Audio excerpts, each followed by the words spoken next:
ಸಂದರ್ಭ ಕನ್ನಡ ನ್ಯೂಸ್ ಅರ್ಪಿಸುವ ಎಲ್ಲೆಲ್ಲೂ ಸಂಗೀತವೇ. ಈ ಪ್ರೀತಿಗಾಗಿ ಚಪ್ಪಾಳೆಗಾಗಿ. ಎಲ್ಲರಿಗೂ ನಮಸ್ಕಾರ.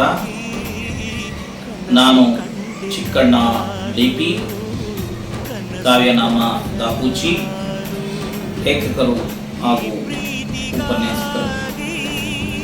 ದಿನಾಂಕ 30/5/2024 ಕ್ರೇಜಿ ಸ್ಟಾರ್ ವಿ ರವಿಚಂದ್ರರವರ ಹುಟ್ಟುಹಬ್ಬ ಇರುವುದರಿಂದ ಅವರ ಹುಟ್ಟುಹಬ್ಬಕ್ಕೆ ಶುಭಾಶಯಗಳನ್ನು ಕೋರುತ್ತಿದ್ದೇನೆ.